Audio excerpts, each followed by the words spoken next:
am compelled by Schlock.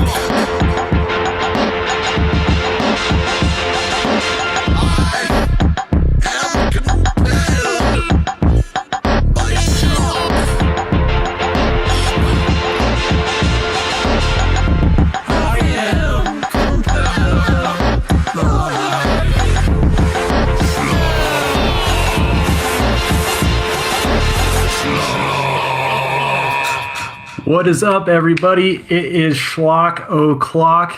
I am Darby Ellis Lewis Wilson, and I am joined by my good friend Chris Anonymous. We are having a very crazy second episode here, trying to figure out some technical difficulties. We wanted to get a cool theme song that is actually composed by Chris Anonymous here, and he made it last night. Yeah, I started about 8 o'clock last night because I had a busy weekend and totally space that I was supposed to do that. Well, it sounds totally awesome. I hope everybody out there was able to hear it. I hope everybody out there is able to hear us. We're trying out a bunch of new things, as you can kind of see. I have a microphone here. I'm going to hold it up a little bit. You can see, yeah, I got a little microphone here. Chris, you got a microphone, but you had to change from your phone to your laptop, and now the video is all jacked up. So here we are. It's okay. We're talking about Schlock. We don't have to be 100% produced. It is all right. What movie are we talking about this week, Chris? Count Dracula, the 1970s film. Filmed somewhere? Foreign? Somewhere is actually filmed quite a few places. I think they originally tried to get it filmed around the Transylvania region because they wanted it to be really authentic. But they had to settle for Italy, places in Germany. You just settle for some places like that. But quick question. Do you know how many Dracula adaptations there have been? A lot. I don't have any clue, actually. That is my best answer as well. I tried Googling it. I tried searching for it to see how many adaptations of Bram Stoker's story there was, and I think that there are probably too many to count. IMDb said 60, but that included documentaries and things like that, and it also included like many of the other Christopher Lee as Dracula films that don't necessarily really follow the original story in any way or try to be true to it in any way. So, yeah, have you? You're a bibliophile. Have you read the original version at all? I have not, surprisingly. You have not? Wow. Yeah. So how many Dracula movies do you think you've seen? 20-ish. 20-ish? Wow. I thought I was up there. I've seen quite a few. Maybe 15. If you had to rate Count Dracula 1970, that's what I'm calling it, just to distinguish it from all of the other Dracula movies. But Count Dracula 1970, if you had to rate it, I don't know, worst to best in the 15 or 20 films that you've seen, where do you think it would fall? High up on the lower half. High up on the lower half. That's interesting. Why is that? There was lots I liked about it, but I mean, there's a lot of really cool kind of Dracula takes that I prefer. Yeah, definitely. I'm going to take the cheater's way out of this and not give a direct answer, because I'm going to say I like it. I like the Dracula movies kind of as a whole, because I feel like each one has something in it I like, but a lot of them, or if not most of them, have a lot of stuff that I don't like. But taken as a mythos as a whole, I find it pretty enjoyable and always worth a watch. So that's my take on it. Yeah, it was interesting seeing foreign-ish, not foreign-ish, and also not a Hammer film, but starring Hammer's Dracula. So it was an interesting watch. Yeah, when I originally picked this, I thought this was the Hammer series, but it actually wasn't, and I was a little disappointed, but I thought it would be cool to check out. So, all right, well, let's get into it. Chris, what are the good things about this movie? I know you're dying to talk about them. The good things. Well, I like Christopher Lee, so it's enjoyable. Yeah, also, always solid. This is the only mustached Dracula I can think of. Yeah, that is true. Yeah, that's good. That's I think, like, in the description of the movie, Christopher Lee's performance with a mustache. Which makes everything better.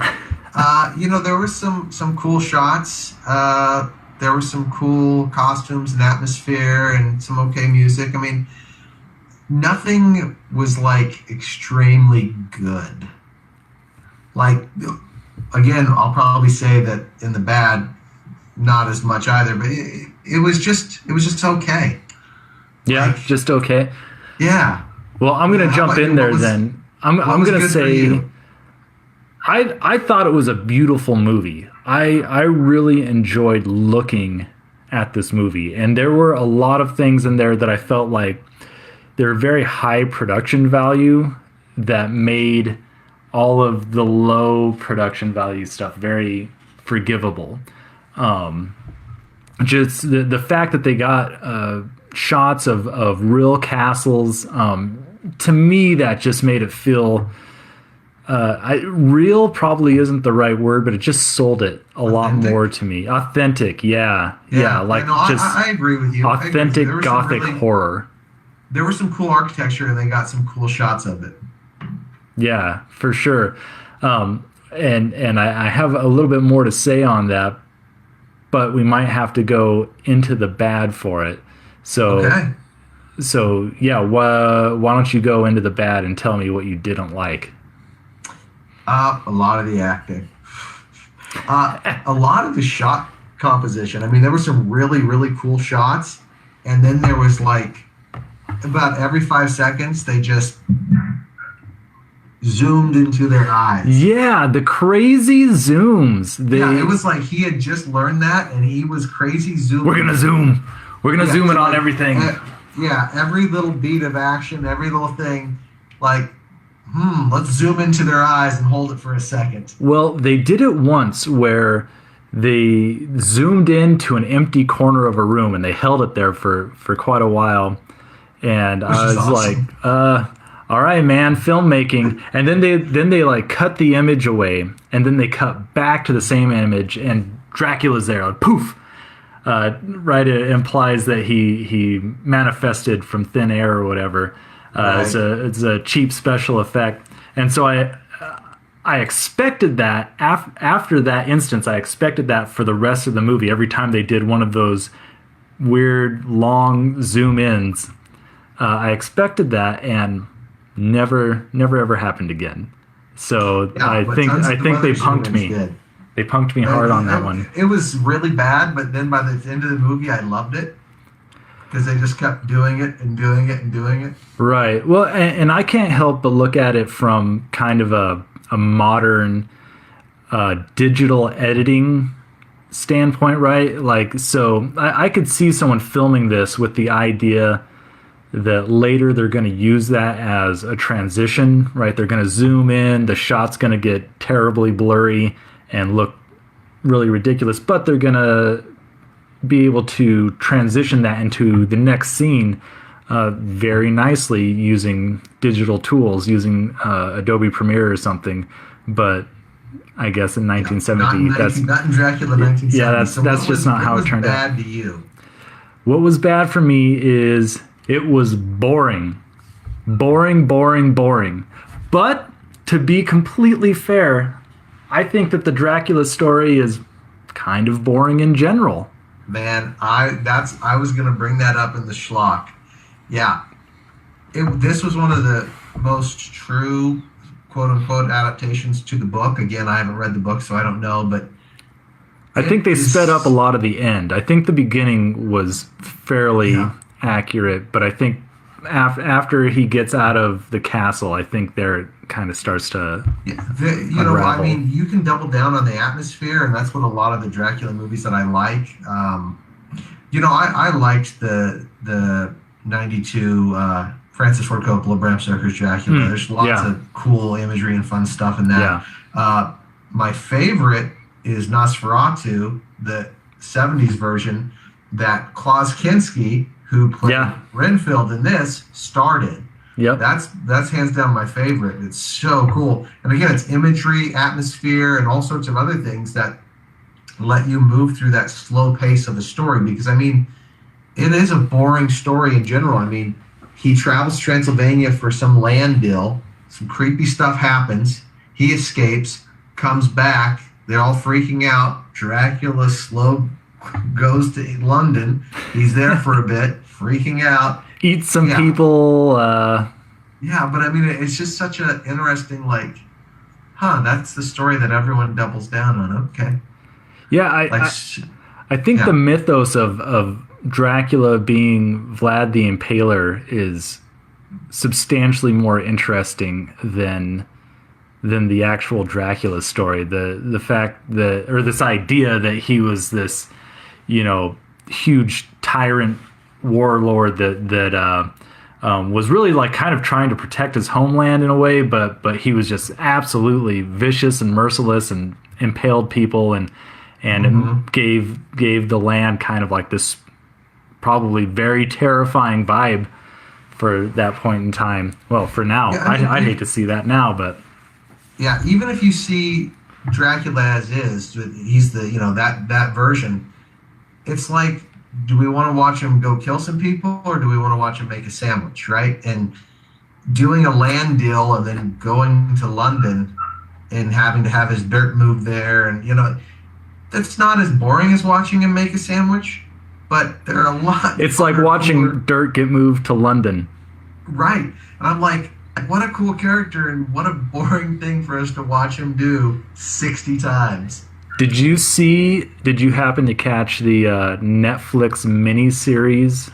I have not seen that yet. I've heard mixed things, but I have not seen it. So it's 3 episodes. The first 2 episodes I thought were brilliant. They're all about an hour and a half long, so they're all about their own movie. The first episode spends time with Jonathan in the castle and kind of what he experiences there.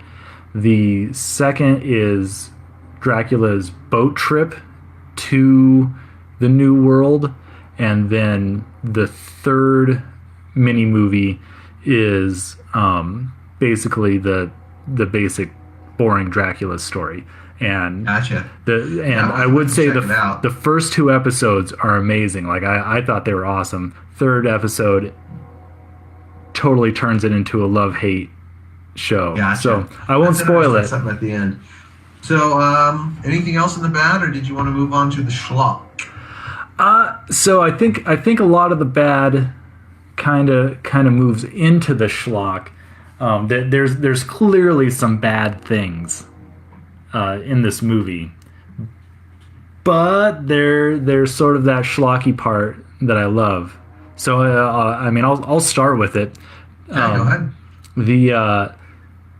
The sets. I loved the sets. I absolutely love the sets, and that's kind of what I was saying earlier with the actual shots of the castle. This high production value shot mixed with very low production sets. It was very obvious, when they're in the castles, that was, I don't know, drywall, and they put some plaster on it, and they painted in the brick and mortar lines.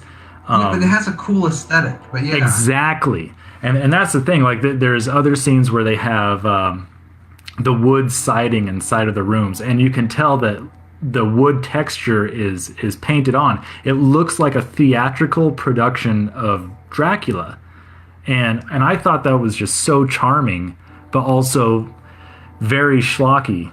I couldn't find what the budget for this movie was. to kind of compare what level of production we should have expected for that time. But I'm guessing that was probably pretty low budget, and they were working with what they had. Yeah, I think a lot of it was probably spent getting Christopher Lee and Klaus Kinski and whatnot. There's tons of schlocky stuff in here. The schlocky stuff that hit home with me that I just loved are like director choices and story choices, like where they go to try and get Dracula toward the end, and they end up with all the taxidermied animals, and they keep doing all these close-ups of them and all the like sound effects of animals. Man, I loved it. That was amazing. I was like rolling with laughter. Taxidermy is creepy. Yeah, it was creepy, but it was also silly and like just so cheap and like. But for schlock, it was amazing. Well, so. Yeah, go ahead. You're bringing up something that I thought in the moment I had actually forgotten about, but the scene where they go over into the abbey next to the sanitarium, and they're looking at all of the taxidermy, and it starts howling and it starts moving. There's just someone holding it and moving it, But that absolutely made me think of I think it's in Evil Dead 2. When he's going crazy and the deer on the wall starts laughing. So I'm looking at this like the weird director choices, right? And I'm like, that's Sam Raimi. That's where Sam Raimi got that stuff. Right. So this guy, his head could not match his budget or the talent of the special effects unit. Right. Like he imagined that deer coming to life, and what he had was someone holding a taxidermied boar. I think it's like a calf around the camera. Yeah, but I mean, he did what he could with what he had, and so did Sam Raimi. And so essentially, I think it's safe to say that this movie influenced Spider-Man 2. I'm not going to argue that at all. That's too good. And that also means it influenced Spider-Man 3. So.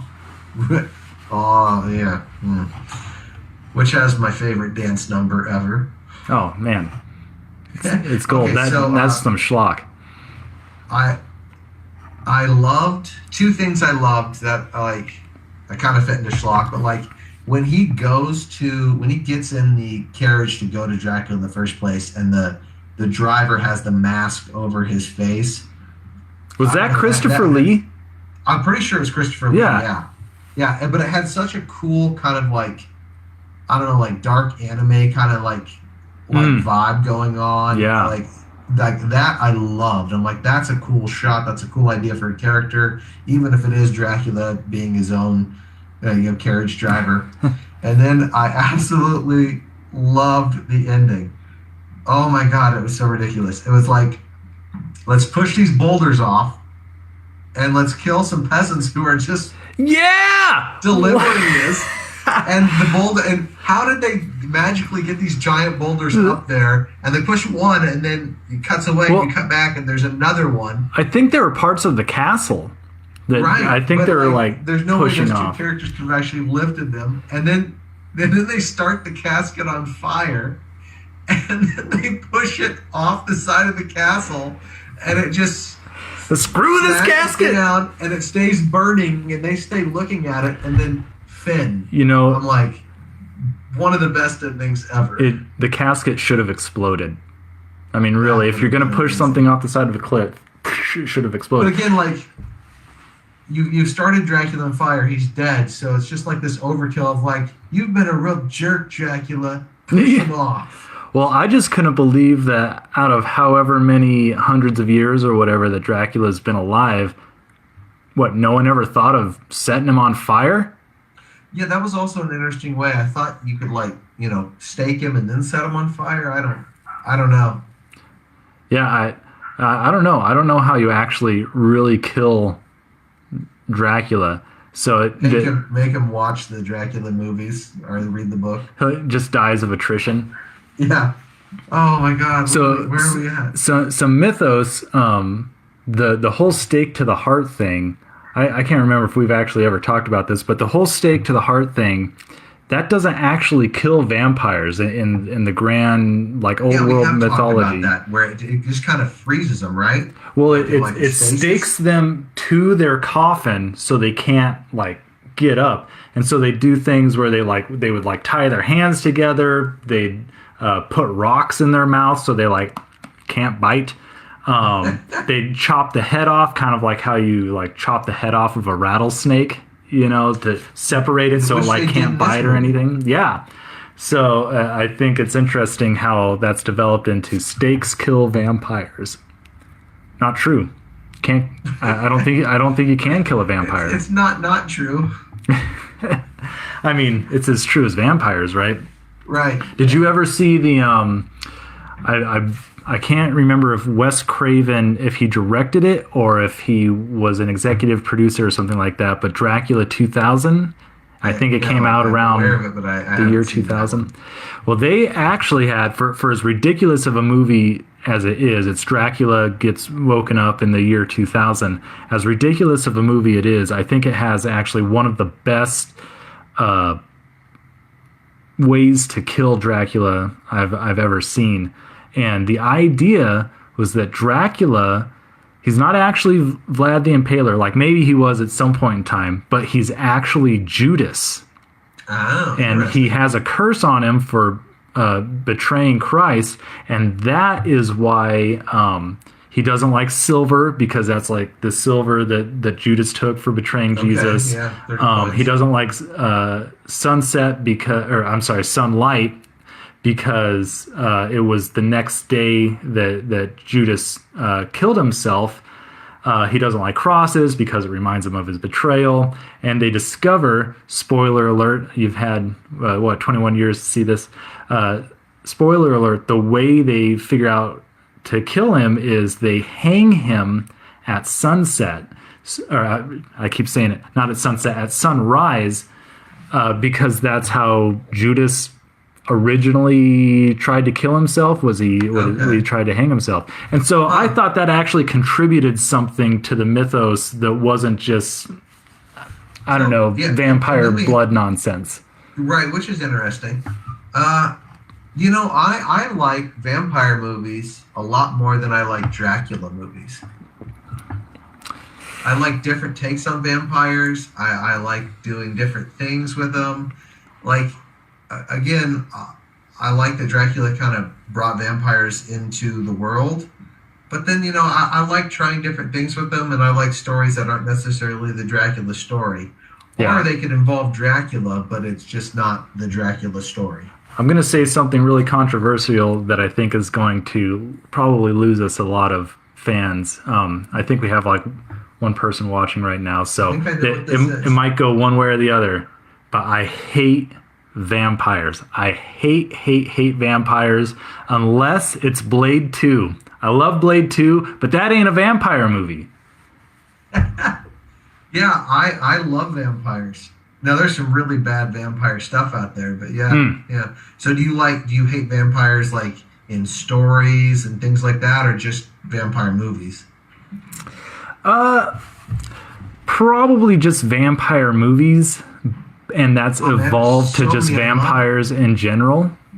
But I do really enjoy the Dracula story. Like I think that him being like this unique creature, I think is a lot more intriguing than like this weird mythos that's built up about vampires being like, I don't know, sparkly, horny teens that live on emotion, or I don't know. That's not most vampires, man.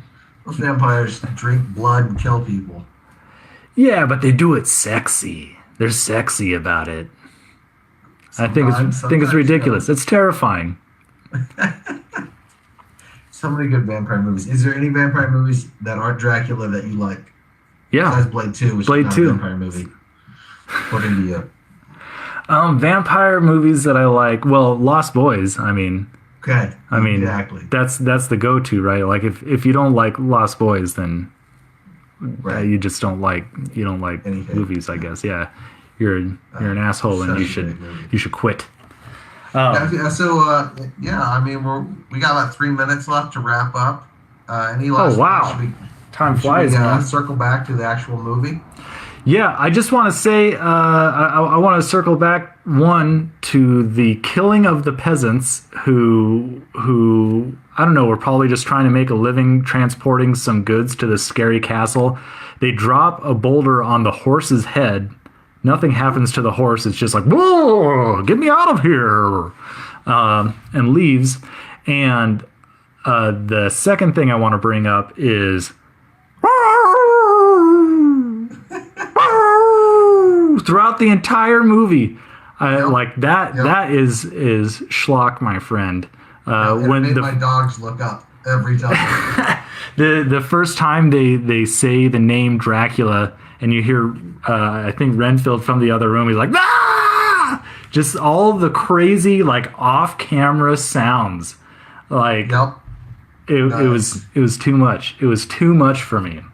You know, the other thing that I love about movies of this era, shot how this is, which is, it's not schlocky per se, it's not their fault, but it comes off schlocky, is that they have a couple leads and they know the film's going to be in English, so those leads speak English. But all the other actors are from different countries and they speak their own language, and then they dub it in. So you're watching this film that's half dubbed and half not dubbed in the same scene. And I've seen dozens of films in this era like that. And it's such a weird thing to like, God, that matches his lips, but that clearly doesn't match his lips. Yeah, I love that. There's something that seems just it's international. It's a aesthetic that is based on production value and what you can afford at the time and what you had access to. And it's schlocky staple, but I love that. And I should mention that the director is I don't know exactly how to say his name. It looks like Jesus, but I think they just call him Jess Franco. He's a Spanish director, and he has done just mountains of schlock work. You and I, before we decided on this movie, we were talking about how some of the 1970s vampire movies are soft, borderline softcore porn. Well, this is the guy. He made a lot of erotic horror thrillers. One of them, I think, is called Vampirus Lesbos or something like that. Wow. I haven't seen it yet, but yeah, I will have to IMDb this cat. You're gonna have to check it out. Yeah. So but that's something that we talked about and we wanted to bring to our audience. Maybe now's not the time because the audience isn't terribly big yet, but we want to know, what kind of movies do you guys want to see? A lot of schlock. It goes into some very weird realms. It gets into some of the grindhouse horror, the video nasties, things that are borderline. Sometimes, in some cases, they were rated X. And so we want to know, what is it that you guys want to see? We don't want to alienate anybody, but we want to get to the nitty gritty too. So if you have any ideas for movies that you want to see and that you want us to talk about, you want us to engage in, let us know in the comments. Eventually, I think we're going to get these up onto YouTube. Now that we have a sweet theme song, right, and some microphones. So and some more things coming. We're doing this as a process. You know, this is a very schlocky podcast, partly by choice and partly by we're learning as we go. So we're glad you're along for the journey, even if it's only one or two people. And I don't have next week's movie picked out, but it's my turn. Yep. So I will be texting Darby here in the next day or two what next week's movie is, and then I'm sure he'll let you all know if you want to watch along with us. Anything else you want to say, good sir? Just FYI, we don't know exactly what we're going to be doing, but October 16th in Scottsbluff, Nebraska, we are going to do a panel at the Scottsbluff Mini-Con. We're going to talk about schlocky movies. We don't know exactly if we're just going to do like a live show or just do a special thing. But anyway, that is something to keep on your radar, and we will keep you updated about the closer we get to the date. And that is all I have. I'm Darby. That's Chris. We're compelled by Schlock, and let's pause and listen to that sweet theme song one more time. I am compelled Goodbye, everybody. by Schlock.